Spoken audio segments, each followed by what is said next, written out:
हरे कृष्णा। आप सभी को वरुथनी एकादशी की शुभकामनाएं। लक्ष्मी नारायण जी की कृपा आप सभी पर सदैव बनी रहे।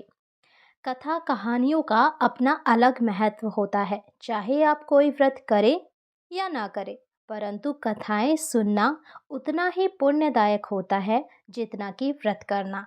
इसीलिए यदि आप किसी भी कारण से व्रत करने में सफल ना हो तो एकादशियों की कथाएं अवश्य सुने। उनको सुनने मात्र से ही पुण्य मिलते हैं और अंत में मोक्ष की प्राप्ति होती है। आज है वरुथनी एकादशी, जो कि वैशाख महीने के कृष्ण पक्ष की एकादशी है। इस एकादशी की व्रत कथा को सुनने मात्र से ही हमारे सारे पाप नष्ट हो जाते हैं और लक्ष्मी नारायण जी की असीम कृपा बनती है। तो आइए इस परम दुर्लभ व्रत कथा को सुनते हैं। महाराज युधिष्ठिर ने श्री कृष्ण से कहा कि हे भगवान, आप मुझे कोई ऐसा व्रत का विधान बताइए जिससे पुण्य मिले। तब भगवान श्री कृष्ण ने कहा, हे राजेश्वर, ऐसा व्रत का नाम वैशाख मास की वरुथनी एकादशी है। यह सौभाग्य देने वाली और सभी पापों को नष्ट करने वाली है। इस एकादशी पर व्रत करने से 10,000 सालों तक तप करने के बराबर फल मिलता है। जो फल सूर्य ग्रहण के समय 1,00,000 भार के स्वर्ण के दान करने से, हवन से मिलता है, वो इस व्रत को रखने से ही मिल जाता है। ऐसा कहा जाता है कि हाथी दान, घोड़े के दान, स्वर्ण दान, और अन्नदान के बराबर कोई दान नहीं। अन्नदान से देवता, पितर और मनुष्य तीनों तृप्त हो जाते हैं। इस एकादशी पर कन्यादान और अन्नदान दोनों के योग के बराबर फल मिलता है। जो लोग लोभ के वश में होकर कन्या का धन लेते हैं, उन्हें अगले जन्म में बिलाव का जन्म मिलता है।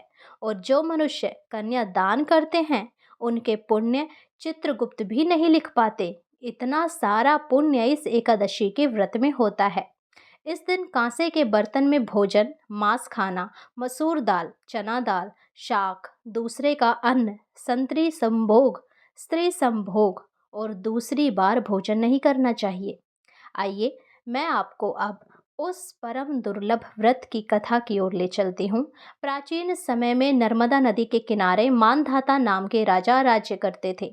राजा का धर्म निभाने के साथ ही वह जप तप करते रहते थे, साथ ही प्रजा के प्रति दया भाव रखते थे। एक बार वह तपस्या में लीन थे तो एक भालू ने उनका पैर चबा लिया और राजा को जंगल की ओर खींच कर ले गया। तब राजा ने विष्णु भगवान से प्रार्थना की। भक्त की पुकार सुनकर पहुंचे विष्णु भगवान और अपने चक्र से भालू को मार डाला। लेकिन राजा का पैर भालू ने नोचकर खा लिया था। इस बात का राजा को बहुत दुख हुआ। राजा को दुखी देखकर विष्णु भगवान ने कहा कि राजन, भालू ने जो तुम्हारा पैर काटा है, वह तुम्हारे पूर्व जन्म का पाप है, जिसकी सजा तुम्हें इस जन्म में भुगतनी पड़ रही है। अब राजा ने इससे मुक्ति पाने का उपाय पूछा तो भगवान ने कहा कि हे राजन, तुम मेरी वराह अवतार मूर्ति की पूजा वरुथनी एकादशी का व्रत धारण करके करो। इससे तुम्हारे पाप कट जाएंगे और व्रत के प्रभाव से दोबारा अंगों वाले हो जाओगे। इसके बाद राजा ने वरुथनी एकादशी का व्रत धारण किया तो उनका पैर फिर से सही हो गया। इसलिए जो भी मनुष्य इस परम दुर्लभ एकादशी के व्रत को करता है, उनके सारे पाप नष्ट हो जाते हैं और उनके जीवन में सुख शांति का आगमन होता है। वरुथनी एकादशी के दिन तुलसी जी के पास घी का दीपक जलाकर आरती करने से, मंत्र और तुलसी चालीसा का पाठ करने से, तुलसी माता को 16 श्रृंगार अर्पित करने से, ऐसा करने से वैवाहिक जीवन खुशहाल होता है और पति पत्नी के बीच प्रेम बढ़ता है।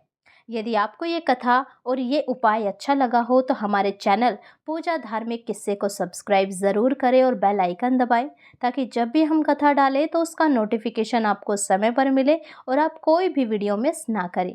हरे कृष्णा।